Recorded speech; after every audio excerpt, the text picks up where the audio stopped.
Salam dan bahagia. Bertemu lagi dengan saya, Elsiana Ningsimanek, CGP Angkatan 9 Kabupaten Malaka, dalam tugas demonstrasi konseptual modul 3. Dengan fasil saya yaitu Bapak Victor Tanesip dan pengajar praktik saya, Bapak Remigius Ua. Pada tugas demonstrasi konseptual kali ini, CGP diminta untuk mewawancarai pimpinan atau kepala sekolah 2 atau 3 dengan topik pengambilan keputusan sesuai dengan nilai-nilai kebajikan sebagai seorang pemimpin pembelajaran. Wawancara yang pertama bersama Kepala Sekolah SMK Negeri Kobalima, Ibu Natalia Nahak, SPD. Selamat pagi, Kepala. Selamat pagi, Ibu. Apa kabar? Luar biasa. Sebelumnya kami menyampaikan terima kasih kepada Ibu sudah meluangkan waktu untuk melakukan wawancara tentang pengambilan keputusan berbasis nilai-nilai kebajikan dalam sebagai pemimpin pembelajaran. Ini merupakan salah satu tugas demonstrasi konseptual bagi kami CGP Angkatan 9. Ya, saya mohon waktunya untuk kita wawancara beberapa waktu ke depan. Terima kasih. Mungkin kita langsung saja pada pertanyaan yang pertama. Selama ini bagaimana Ibu sebagai kepala sekolah, sebagai pimpinan di SMK Negeri Kobalima ini dalam mengidentifikasi kasus-kasus yang merupakan dilema etika atau bujukan moral? Untuk masuk pada pertanyaan ini, sebelumnya saya menguraikan dulu tentang dilema etika dengan bujukan moral. Baik, dilema etika itu merupakan suatu situasi yang terjadi ketika seseorang itu harus memilih antara dua pilihan, di mana pilihan secara moral benar tetapi bertentangan. Baik Ibu, sebelum saya menjawab pertanyaan yang disampaikan, sedikit saya menjelaskan tentang dilema etika dan bujukan moral. Baik, dilema etika itu merupakan situasi yang terjadi ketika seseorang itu harus memilih antara dua pilihan, di mana kedua pilihan itu secara moral benar tetapi bertentangan. Sedangkan bujukan moral itu situasi yang terjadi ketika seseorang harus membuat keputusan antara benar dan salah. Bagaimana saya selaku pimpinan dapat mengidentifikasi kasus-kasus yang merupakan dilema etika atau bujukan moral? Yang saya lakukan, saya harus melihat persoalan kasusnya seperti apa. Apabila kasusnya tersebut melanggar hukum, maka pastinya itu harus benar atau salah. Tetapi jika kasusnya harus dihadapkan pada pertimbangan secara moral, di mana kedua pilihan itu benar tetapi bertentangan, maka saya harus mengambil keputusan yang tepat dan bijaksana, karena tidak ada keputusan yang salah di dalamnya. Itu menurut saya. Baik, penjabarannya ya. Dalam mengambil kasus kita harus mengidentifikasi tingkat permasalahannya, itu apakah permasalahan besar dan kecil, terus melanggar aturan hukum yang berlaku atau tidak. Baik, terima kasih. Luar biasa tadi mengidentifikasikan kasus dilema etika atau bujukan moral, di mana sebelum menyelesaikan itu tentu kita harus mengidentifikasi apakah masalah itu besar atau masalah itu kecil, dan melanggar peraturan yang lebih besar atau tidak. Kemudian baru kita menentukan pemecahan masalahnya. Ya, penyelesaiannya ya. Baik, mungkin kita langsung lanjut ke pertanyaan berikut. Kita lanjutkan ke pertanyaan berikut, itu selama ini bagaimana Ibu Kepala menjalankan pengambilan keputusan di sekolah, terutama untuk kasus-kasus di mana ada dua kepentingan yang sama benar atau sama-sama mengandung nilai kebajikan. Oke, baik Ibu. Sebelum saya mengambil keputusan untuk satu persoalan yang sama-sama benar. Maka sebelum keputusan saya ambil, terlebih dahulu saya harus mengumpulkan informasi. Kemudian saya melihat fakta yang ada. Saya melihat siapa yang terlibat di dalam kasus ini. Saya menganalisis benar salahnya. Kemudian saya membuat alternatif solusi. Dan kemudian saya juga bisa merefleksikan. Saya kelompokkan hal yang saya uraikan tadi masuk di dalam penelusuran masalah. Nah, setelah awal saya melakukan penelusuran masalah, saya mengidentifikasi masalahnya. Kemudian saya membuat kesimpulan, dan kesimpulan yang saya ambil itu adalah langkah awal atau menjadi dasar untuk mengambil keputusan. Nah, keputusan yang diambil itu diutamakan atau diprioritaskan berpusat atau berpihak pada murid, tetapi harus mempertimbangkan atau harus memegang teguh pada nilai-nilai kebijaksanaan. Ini langkah-langkah pengambilan keputusan itu mulai dari mengumpulkan informasi, kemudian siapa saja yang terlibat, kemudian dianalisis dan sampai pada refleksi dan akhirnya disimpulkan. Jadi langkah-langkahnya luar biasa yang sudah dilakukan Ibu Saudari ya. Baik, mungkin kita langsung ke pertanyaan berikut saja. Ya, pertanyaan yang ketiga ya Ibu, langkah-langkah atau prosedur seperti apa yang biasa sudah dilakukan selama ini? Baik, untuk menangani suatu kasus atau suatu masalah, ada langkah-langkah atau prosedur yang biasa dilakukan. Yang saya lakukan untuk menangani satu persoalan atau satu masalah, itu yang pertama kita menentukan penyebab permasalahannya. Kemudian dari situ kita mengidentifikasi masalahnya dengan melihat tujuan apa yang akan dicapai dan caranya seperti apa untuk mencapai tujuan tersebut. Kemudian dari hasil kita mengidentifikasi masalah, kita lakukan diskusi secara bersama untuk kita mengambil keputusan yang terbaik. Itu yang saya lakukan. Langkah-langkahnya dengan mengidentifikasi permasalahan yang terjadi, kemudian diskusi. Baik, kita langsung saja ke yang berikut. Hal-hal apa saja yang selama ini dianggap paling efektif dalam pengambilan keputusan pada kasus-kasus dilema etika yang terjadi di sekolah ini?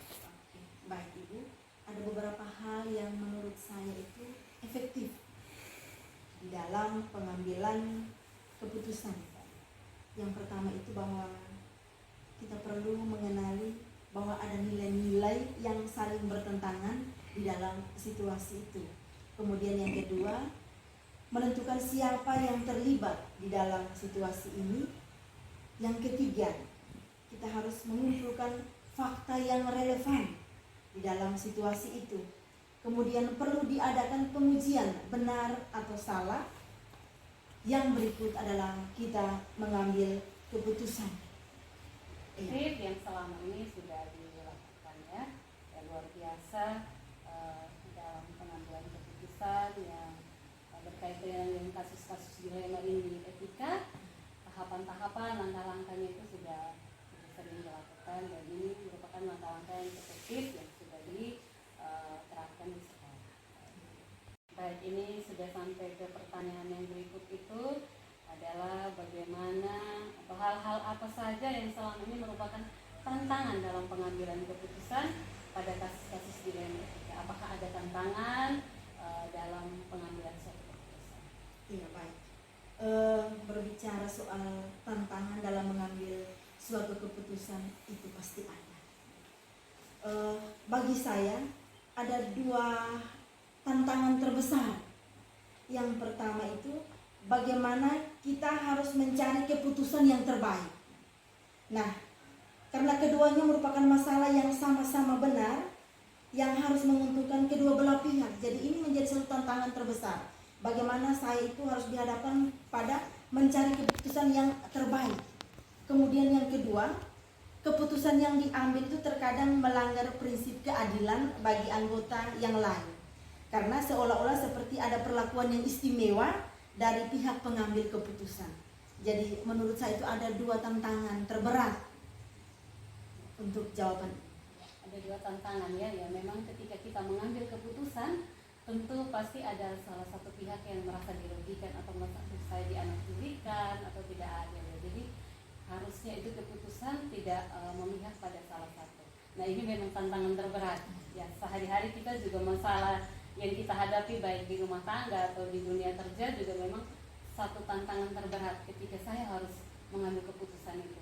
Karena memang pada prinsipnya bahwa dalam pengambilan keputusan itu harus mempertimbangkan dengan matang dan tidak memilih atau lebih berat ke salah satu pihak ya. Itu tantangannya. Baik, ini sudah sampai ke pertanyaan yang berikut itu adalah bagaimana atau hal-hal apa saja yang selama ini merupakan tantangan dalam pengambilan keputusan pada kasus-kasus dilema etika. Apakah ada tantangan dalam pengambilan suatu keputusan? Iya, baik. Berbicara soal tantangan dalam mengambil suatu keputusan itu pasti ada. Bagi saya ada dua tantangan terbesar. Yang pertama itu bagaimana kita harus mencari keputusan yang terbaik. Nah, karena keduanya merupakan masalah yang sama-sama benar, yang harus menguntungkan kedua belah pihak. Jadi ini menjadi satu tantangan terbesar. Bagaimana saya itu harus dihadapkan pada mencari keputusan yang terbaik. Kemudian yang kedua, keputusan yang diambil itu terkadang melanggar prinsip keadilan bagi anggota yang lain. Karena seolah-olah seperti ada perlakuan yang istimewa dari pihak pengambil keputusan. Jadi menurut saya itu ada dua tantangan terberat untuk jawaban. Ada dua tantangan ya memang ketika kita mengambil keputusan tentu pasti ada salah satu pihak yang merasa dirugikan atau merasa saya dianaktirikan atau tidak adil ya. Jadi harusnya itu keputusan tidak memihak pada salah satu. Nah ini memang tantangan terberat ya, sehari-hari kita juga masalah yang kita hadapi baik di rumah tangga atau di dunia kerja juga memang satu tantangan terberat ketika saya harus mengambil keputusan itu. Karena memang pada prinsipnya bahwa dalam pengambilan keputusan itu harus mempertimbangkan dengan matang dan tidak memilih atau lebih berat ke salah satu pihak ya. Itu tantangannya. Pertanyaan yang berikut, apakah dalam memiliki sebuah tata kala atau jadwal tertentu dalam sebuah penyelesaian kasus dilema etika ini, apakah ibu langsung menyelesaikan di tempat ataukah memilih membuat jadwal untuk menyelesaikannya? Bentuk atau prosedur apa yang dijalankan selama ini? Oke, baik Ibu. Berbicara tentang jadwal atau prosedur itu saya melihat tergantung dari tingkat kompleksitas atau kerumitan persoalan yang dihadapi. Kalau misalkan masalahnya itu ringan atau biasa saja, maka saat itu juga langsung diputuskan atau langsung diselesaikan. Tetapi jika masalahnya berat, maka perlu dilakukan prosedur atau penjadwalan untuk menyelesaikan persoalan berat itu. Itu saja. Jadi tidak ada jadwal baku yang tetap, jadi tergantung kompleksitas masalahnya. Kalau masalahnya bisa diambil keputusan saat itu langsung diselesaikan. Kalau memang masalahnya dipikir ditimbang bahwa itu agak berat, maka dibuat cari jadwal, dicari dulu satu hari yang bisa. Pertanyaan yang berikut, apakah seseorang atau faktor-faktor apa yang selama ini mempermudah atau membantu ibu dalam pengambilan keputusan dalam kasus-kasus dilema etika? Oke, baik. Untuk pertanyaan ini yang bisa saya jelaskan, ya saya pimpinan, tetapi saya tidak sendiri. Di sekolah ada banyak teman-teman yang dipercayakan untuk menduduki jabatan-jabatan tertentu, dan di dalam menyelesaikan persoalan ada saya libatkan teman-teman dalam hal ini. mereka yang berada pada posisi wakil kepala sekolah, para ketua program keahlian, para pengelola, atau bapak ibu guru senior yang saya anggap mampu memberikan masukan, pertimbangan, usul, saran terkait dengan penyelesaian kasus ini. Kemudian ada juga kita hadirkan stakeholder yang membantu untuk menyelesaikan persoalan atau kasus kita, dan termasuk di dalamnya pihak-pihak yang terkait langsung di dalam persoalan-persoalan itu yang saya libatkan untuk membantu memperlancar atau mengatasi setiap persoalan yang kita hadapi. Baik, jadi dalam mengambil suatu keputusan, ibu tidak berjalan sendiri, walaupun ibu itu seorang pimpinan di sekolah, tetapi juga ada perpanjangan tangan yang harus berkolaborasi. Di dalam hal ini ada Wakasek, para kapro, kemudian tadi ada stakeholder. Mungkin kalau bisa saya tahu kira-kira stakeholder itu dari siapa saja, apakah tokoh-tokoh masyarakat atau komite atau apa, mungkin bisa dijabarkan. Jadi ada pemangku-pemangku kepentingan pendidikan selalu kita hadirkan, baik itu misalkan komite, selalu ketika ada masalah kita hadirkan untuk membantu menyelesaikan persoalan itu. Kemudian tokoh-tokoh masyarakat yang kita anggap mampu untuk memberikan sumbangan, masukan atau saran untuk menangani masalah-masalah itu. Luar biasa ya, jadi banyak orang yang terlibat di dalam pengambilan keputusan, sehingga saya yakin bahwa pasti nanti keputusan itu adalah keputusan yang terbaik, yang tentunya berpusat pada murid, tidak berpihak pada salah satu pihak. Ibu, kita sampai pada penghujung pertanyaan yang terakhir. Dari semua hal yang telah disampaikan tadi, kira-kira pembelajaran apa yang dapat ibu petik dari pengalaman Anis selama kita melakukan wawancara ini dalam mengambil keputusan dilema etika? Baik, banyak sekali pelajaran yang bisa saya petik dari wawancara kita hari ini, kemudian di dalam mengambil keputusan, terutama berkaitan dengan kasus-kasus dilema etika.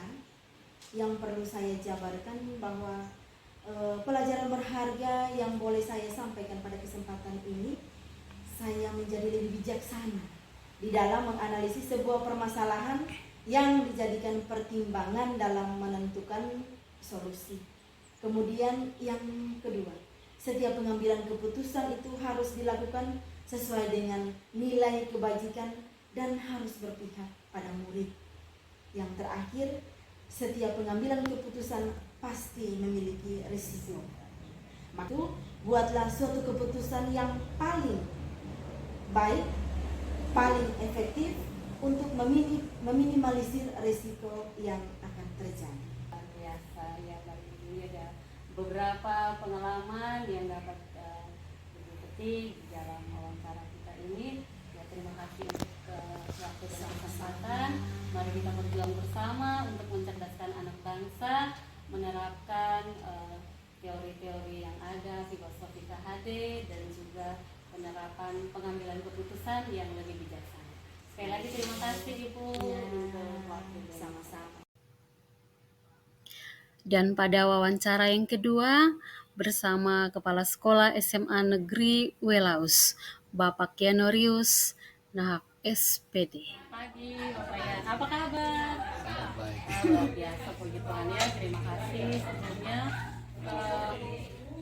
sudah memberikan waktu dan kesempatan kepada saya sebagai seorang CGP Angkatan 9 Kabupaten Malaka yang melakukan demonstrasi konseptual untuk mewawancara kepala sekolah, dan ini kepala sekolah SMA Negeri Welaus sebagai kepala sekolah yang orang kedua yang saya wawancara, dan topik wawancara kita tentang pengambilan keputusan berbasis nilai-nilai kebajikan sebagai seorang pemimpin pembelajar. Ini kepala sekolah sudah berapa tahun Bapak? Ya, sudah masuk tahun ke-7. Sudah masuk tahun ke-7. De jure. Ya, luar biasa. Baik. Mungkin kita langsung saja pada pertanyaan pertama. Ya, baik. Ini pertanyaan pertamanya Bapak.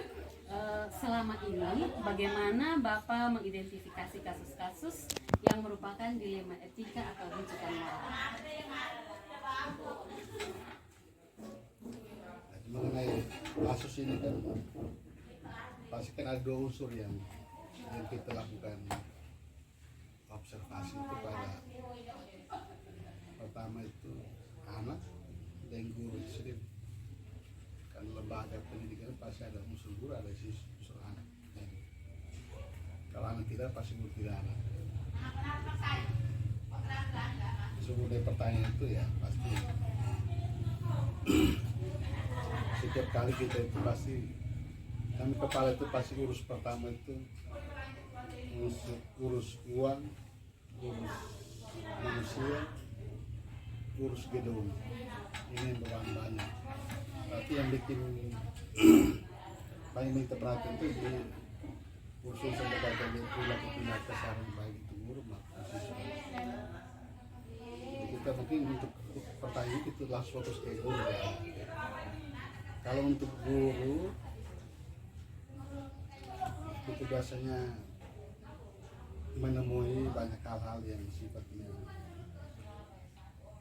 bersinggungan antara guru A dan guru B, katakanlah mungkin ada bully-bully kecil. Yang terjadi itu biasanya ada mutasi orang baru dengan orang lama. Ini kan proses interaksinya biasanya orang baru di fase 4 itu ada konflik. Karena interaksinya bagus, disosiasinya bagus, maka adaptasinya akan baik. Tetapi kalau misalnya tidak proses awal atau tidak bagus, maka fase 4 konfliknya konflik. Pasti Benturan itu karena cara pandang biasanya. Dimana yang pribumi merasa bahwa mereka ini status quo yang harus melihat senioritas sebagai salah satu logo, tapi yang pihak kedua dia melihat ini sebagai bentuk daripada pengembangan karir, mutasi yang masuk ke sekolah baru itu hal-hal yang sifatnya biasa. Dan karena di orang yang lama itu melihat ini menjadi pembanding. Kalau perilaku orang baru ini datang di bawah perubahan yang baru, karena kita itu cenderung menolak. Akhirnya hal-hal yang sifatnya bully kecil-kecil itu yang mengarah kepada perilaku-perilaku yang membuat kepala harus menyelesaikan banyak hal. Kadang-kadang itu kepala sekolah dilema ya? Ya dilema, kita dilema kadang-kadang kalau supaya masalah kan saya sampaikan sering waktu ini sekolah negeri itu punya semua orang ya, tidak punya golongan tertentu. Maka wajib baik kita supaya jangan terjadi masalah itu, kita harus bijaksananya dengan berpikirnya dengan dua kronologi, W1 dan W2.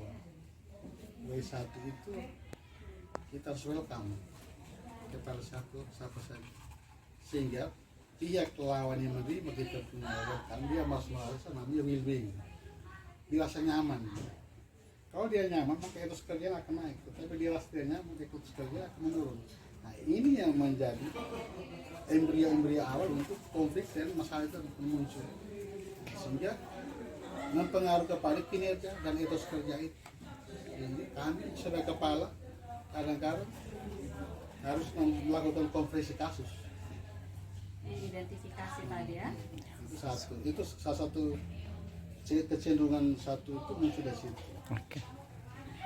Kalau untuk siswa itu kalau identifikasi untuk urusan yang siswa itu biasanya bully itu datang banyak dari guru. Itu secara tidak sadar. Katakanlah begini, terjadi pergantian jam, saya bisa observasi. Dia masuk dia tidak mulai dari ice breaking dan persiapan kelas, tapi masih melakukan BK yang sifatnya itu berlebihan. Marah anak itu kemarin tidak masuk, minggu lalu tidak masuk pelajaran, dia marah oleh anak itu, dia melebar ke sana kemarin. Artinya apa? Yang direncanakan dalam persiapan pembelajaran dia sudah tidak jalan. Waktunya juga sudah terpotong. Akhirnya memang sasaran dia itu, kita guru kan punya 3 tanggung jawab: mengajar, mendidik, mengarahkan. Akhirnya mengajar itu tidak jalan, mendidik mengarahkannya dan mengarahkannya salah. Akhirnya apa? Terkesan anak itu akan merasa bosan dengan perilaku guru. Karena apa? Jam efektifnya harusnya mengajar, tapi dia menggunakan untuk BK yang berlebihan. Akhirnya terkesannya bukan mengajar, tapi bully. Nah, itu nanti bisa-bisa anak atau bisa begitu. Kok kami yang tidak salah juga? Kok imbas sih? Nah, ini imbasnya. Sehingga dengan adanya permen tentang Permendikbud 70 tahun 2009 tentang pendidikan sosial inklusi itu harus kenapa muncul. Terus Permendikbud Ristek 46 2003 tentang ini penanggulangan tindak kekerasan di sekolah itu kenapa dia harus muncul. Itu karena riakan-riakan gelombang kecil ini. Terus aturan dengan dari kita untuk guru pun tentang keputusan Menteri RB tentang disipliner yang nomor 6 tahun 2022 itu muncul lagi. Itu kan dasarnya kan kita nanti lihat gitu punya. Itu kan sebagai payung-payung atau kebijakan untuk mengontrol kita dan perilaku supaya kita jangan membias daripada ini, sehingga kita lakukan ROTS tentang anti bully, anti kekerasan. Makanya kan hal-hal ini kami kepala kan melihat ini bukan benar. Pertanyaan yang kedua, Pak Kepala, ini selama ini bagaimana Bapak menjalankan pengambilan keputusan di sekolah, terutama untuk kasus-kasus di mana ada dua kepentingan yang sama benar atau sama-sama mengandung nilai kebajikan. Ya, kalau memang biasanya kalau misalnya ada kasus kita selesaikan. Kalau saya selesaikan itu begini supaya kami kepala itu harus dari sisi ambil keputusan jangan merugikan pihak A dan pihak B. Kalau saya belum memulai itu saya masuk di ruang kepala saya doa dulu. Oh, luar biasa. Ya, saya baca petunjuk Alkitab dulu satu bab untuk minta Roh Kudus itu menuntun, sehingga kadang secara hak prerogatif saya mungkin saya bilang begini, apa yang saya putuskan pasti baik, tetapi kepada pihak penderita 1 dan 2 pasti akan merasa bahwa itu Pak Kepala tidak adil. Maka saya berdoa dulu supaya saya duduk di meja pimpinan, kita konferensi kasus itu, kita kempilah mana yang cenderung menyudutkan yang satu, mana yang posisi dia bertahan, itu harus kita bedah dengan lain, sehingga apa yang kita putuskan itu tidak boleh merugikan pihak A dan B. Sehingga setelah kita buat keputusan, mereka jangan dendamnya berkelanjutan harusnya. Nah, maka saya biasanya kalau sampai ujungnya damai, maka mereka harus saling cium tangan, satunya tiup di kepala, satunya balik tiup di kepala, tiupnya 3 kali. Sehingga setelah itu baru itu yang berpelukan. Ya, Saya sudah sedikit begitu. Gitu ya, pengambilan keputusan yang luar biasa. Sebelumnya meminta petunjuk dari Tuhan. Pertanyaan yang ketiga Bapak, ini bagaimana langkah-langkah atau prosedur seperti apa yang bisa Bapak lakukan selama ini? Tadi ya, salah satunya mungkin sudah meminta petunjuk dari Tuhan. Selanjutnya seperti apa? Artinya kalau saya, kalau kita mau buat kebijakan tergantung bobot masalah itu besar atau kecil. Kalau masalahnya kecil, ya secara sosial kita sudah katakan, namun manusia itu ada 2 unsur, positif negatif, plus kurang dan minus itu pasti ada. Gitu. Ya. Yang menjadi soal itu karena masalah umum itu kenapa? Yang paling tidak saling memiliki. Coba kalau hati-hati saling memiliki, maka tidak hati-hati yang tersakit. Itu saja, rumusnya itu saja. Nah, jadi kalau kita misalnya lihat, karena saya bilang begini, kasus itu tergantung. Kalau kasusnya berat, saya buat pernyataan ini, don't bikin pernyataan. Supaya jangan mengulang lagi, kalau mengulang lagi kita skor sini. Jadi langkah-langkahnya itu tergantung dari tingkat permasalahan. Tingkat masalah dulu. Kalau masalah ringan-ringan, kita kasih sanksi dulu ringan-ringan. Pendekatan persuasifnya dipakai. Tapi kalau misalnya harus beranak kepada pernyataan supaya dia mengikat, sehingga subjek A dan subjek B dia tidak melanjutkan lagi, maka kita harus membuat harus efek jerahnya harus bikin surat pernyataan supaya manakala daun 2 lagi yang sama atau dia dengan orang lain lagi, maka itu sudah benar untuk kasus ini. pertanyaan yang ketiga Bapak, ini bagaimana langkah-langkah atau prosedur seperti apa yang bisa Bapak lakukan selama ini? Tadi ya, salah satunya mungkin sudah meminta petunjuk dari Tuhan. Selanjutnya seperti apa? Artinya kalau saya, kalau kita mau buat kebijakan tergantung bobot masalah itu besar atau kecil. Kalau masalahnya kecil, ya secara sosial kita sudah kakak namun manusia itu ada dua unsur, positif negatif, plus kurang dan minus itu pasti ada. Jadi yang menjadi soal itu karena masalah umum itu kenapa? Yang paling tidak saling memiliki. Coba kalau hati-hati saling memiliki, maka tidak ada hati-hati yang tersakit. Itu saja, rumusnya itu saja. Nah, jadi kalau kita misalnya lihat, karena saya bilang begini, kasus itu tergantung. Kalau kasusnya berat, saya buat pernyataan ini, don't bikin pernyataan. Supaya jangan mengulang lagi, kalau mengulang lagi kita skorsi. Jadi langkah-langkahnya itu tergantung dari tingkat permasalahan. Tingkat masalah dulu. Kalau masalah ringan-ringan, kita kasih sanksi juga ringan-ringan. Pendekatan persuasifnya dipakai. Tapi kalau misalnya harus beranak kepada pernyataan supaya dia mengikat, sehingga subjek A dan subjek B dia tidak berkelanjutan dan melanjutkan lagi, maka kita harus membuat harus ya. efek jerahnya harus bikin surat pernyataan supaya manakala daun dua lagi yang sama atau dia dengan orang lain lagi, maka itu sudah benar untuk kasus ini. Berikut Bapak Kepala, hal-hal apa saja yang selama ini sudah diambil dan dianggap efektif dalam pengambilan keputusan pada kasus-kasus dilema etika di sekolah Bapak? Yang paling efektif.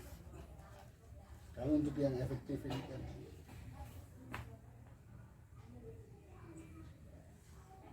yang harus ditanamkan di unsur manusia itu harus pertama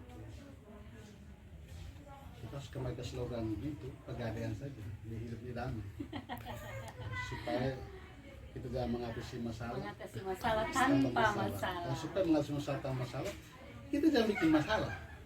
Nah, supaya jangan orang urus kita toh. Betul. Kalau kamu mau diurus terus, berarti kau bikin masalah terus.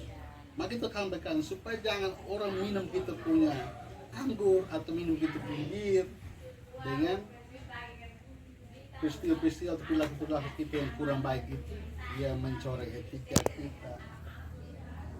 Karena cara perilaku negatifnya terlalu sering bermunculan itu kan efeknya kan tidak bagus. Kedepannya kita mau jadi pewaris kepemimpinan lain kan setengah mati. Kan kita ini orang emosional. Tidak mau terjun dalam masalah, jangan buat masalah. Jangan buat masalah. Pertanyaan kelima ini, selama ini yang merupakan tantangan paling berat dalam pengambilan keputusan itu apa? Tantangan berat itu kalau arti dari dua kacamata ya. Kacamata yang menjadi objek penderita dari hasil keputusan dan mengefek kepada, karena kita membuat keputusan tapi ada filterisasi yang kita membatin. Kadang yang kita putuskan itu kadang-kadang secara emosional, secara prinsipil bahwa ini sangat adil, supaya jangan terjadi masalah. You jangan bikin lagi dan kamu jangan membuat lagi. Tetapi yang mengefek kepada kami kepala, karena rasa bersalah itu muncul. Pulang itu beban. Bebannya kenapa? Kita selalu membayangkan masalah orang itu dan bawa masalah dalam pikiran. Tetapi sejauh saya biasanya, kalau saya sudah pulang, sudah masuk ke rumah, doa saya. Ada satu yang menguatkan saya itu. Saya baca hal kekhawatiran dengan peristiwa Veronica saya. Ketika Veronica itu muncul dalam masalah, di hadapan para semua orang-orang Yahudi, dia akan bilang gitu. Merasa diri paling dosa. Silakan lempar. Ternyata semua terlibat. Tidak ada yang berani. Ternyata tidak disentuh batu sedikit pun. Berarti semua yang kita lakukan itu, semua manusia itu tidak salah. Hanya cara berpikirnya dengan perilaku dia menurut orang ini yang tidak cocok. Itu saja. Makanya kan itu hak asasi manusia ini kan mulai dibuat di perumusan-perumusan. Jadi kan ada pembatasan-pembatasan. Supaya you jangan diurus, you batasi sini, you jangan termasuk pada orang privasi. Makanya harus ada koridor yang harus mengatur. Yang berikut, apakah Bapak memiliki sebuah tata cara atau jadwal tertentu dalam menyelesaikan sebuah dilema? Artinya untuk di sini kan kita kan punya nilai-nilai sosial dalam mengurus masalah itu kan banyak. Artinya kita ada norma-norma tertentu yang mengatur kalau porsi masalah begini maka cara menyelesaikan. Kalau porsi masalahnya misalnya diskriminasi dan pelecehan, maka dia membawa penyelesaiannya. Jadi kita kalau setiap bulan itu kan di tanggal 30 saya bisa dapat evaluasi perilaku itu, katakanlah baik pengamatan terlibat dalam observasi kelas dan pengamatan langsung kepada guru dan keberadaan dalam kawasan ini biasanya berkesimpulan mencatatkan hal yang sifatnya tidak merugikan saya berikan, tapi yang sifatnya menjadi beban dan akan kita lihat sebagai embrio yang akan muncul, maka di tanggal 30 kita bahas katakanlah untuk ranah guru. Kan kami pernah ada kasus itu, guru marah-marah anak sampai menyinggung sampai posisi kedudukan orang tua. Orang tua sampai datang ke sekolah. Kami konferensi kasus itu. Nah, maka saya bilang begini, kalau memang dijamin aja ibu boleh ajarin, jangan ngurus dan ngomong sama ngelantur. Nah, itu bisa saya temui itu dievaluasi di setiap jam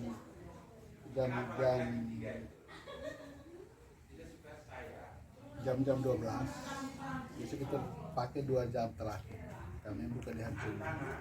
Ini kita sampaikan Penyelesaian masalah itu tidak terjadwal pasti ya, tergantung porsi masalah. Nah, jadi dan kita bisa tidur sebuah jatuh kan masalah kan tidak mungkin kita tiap hari pikir masalah. Nah kita kan tinggalkan kepala kita yang buat di bagian hariannya hari sampai dengan hari. Tapi kalau misalnya ada sisipan agenda yang muncul menjadi pemicu perhatian, maka harus dibereskan supaya kan tidak menjadi beban lagi di hari ini. Ini hampir selesai nih Bapak. Syukurlah. Adakah seseorang atau faktor-faktor apa yang selama ini mempermudah atau membantu Bapak dalam pengambilan keputusan menangani kasus-kasus dilema etika tadi? Mungkin ada orang-orang tertentu yang Bapak libatkan. Kalau biasanya, kalau saya sini sudah alami tiga peristiwa besar. Satunya itu bentur dan cara berpikir orang lama dan orang baru yang saya sini di awal itu sampai kita sampai lapor saya itu sampai saya punya itu tuh sampai dilaporkan sampai atas terus kita buat sampai saya buat juga surat klarifikasi bahwa masalah seperti ini kita buat. Tapi kalau misalnya kalau masalahnya porsinya melibatkan musuh sekolah, pasti harus lihat masalahnya tensi terlambat sekolah di bawah tidak. Kalau di bawah merugikan nama sekolah, maka kita undang orang tua di sini sesepuh yang kita anggap tertua yang tahu benar tentang tata cara normatif untuk selesaikan baik secara maupun secara pemerintah. Itu satu. Yang kedua itu kami libatkan ketua komite. Kalau memang kasus itu melibatkan anak, misalnya katakan tawuran di sekolah, maka kita harus amankan, katakanlah PST, SH, kelas 1, maka kita harus ambil dia punya pembinanya. Setelah itu pihak kepolisian, ketua komite dan khusus sekolah. Sehingga kita selesaikan itu tidak beban saat eksekusi maupun ada kebijakan membawa pernyataan, semua unsur-unsur yang terkait itu kita kristalkan sehingga tidak menimbulkan pembiasan masalah lebih lanjut. Jadi ada pihak-pihak yang memang dianggap terkait dalam masalah itu berkompeten. Sampai di penghujung pertanyaan ya, ini Bapak yang terakhir. Dari semua hal yang telah disampaikan tadi, pembelajaran apa yang dapat Bapak petik dari pengalaman dalam mengambil sebuah keputusan dilema etika? Pembelajaran yang saya petik itu pertama, dari sisi manusia itu merasa senang satu sisi itu merasa bangga bahwa kepercayaan itu ke negara kepada saya selesaikan saya apa yang bisa saya atur. Yang kedua, ya kalau jadi kepala itu posisi, maka saya berpikir berbeda. Tapi kalau menjadi kepala panggilan dan pelayanan, maka itu yang harus kita urus. Kalau kita anggap kepala itu posisi, maka kita memikir bahwa kepala itu kesempatan. Tapi kalau saya anggap kepala itu pelayan dan panggilan, maka yang kita temui apapun harus diurus yang baik supaya kan apapun yang dipercayakan itu sejahtera untuk orang lain. Karena namanya kepala itu kan berkat dari Tuhan, maka kita harus menjadi berkat kepada siapapun yang kita temui. Luar Termasuk biasa. hari ini. Baik, Termasuk hari ini kan baik. menolong kamu kan menjadi berkat. Iya, luar biasa. Terima kasih Pak Kepala. Terima kasih sekali lagi untuk waktu dan ini pemikiran-pemikiran yang luar biasa yang saya peroleh pada hari ini. Terima kasih. See you next time. Akhirnya, saya Elsiana Ningsih Manek sebagai CGP memberikan apresiasi yang luar biasa kepada kedua kepala sekolah SMA Negeri Welaus dan juga kepada kepala sekolah SMK Negeri Koba 5 yang sudah memberi kontribusi dalam demonstrasi konseptual saya ini. Semoga ini menjadi pembelajaran bersama dalam mengambil keputusan dengan nilai-nilai kebajikan yang ada. Keputusan yang diambil harus dipertimbangkan dengan sebaik mungkin, mengikuti prinsip pengambilan keputusan, paradigma, dan juga tentunya mengikuti langkah-langkah pengambilan keputusan yang baik. Demikian, semoga bermanfaat. Terima kasih. Salam dan bahagia. Salam guru penggerak, bergerak, tergerak, dan menggerakkan.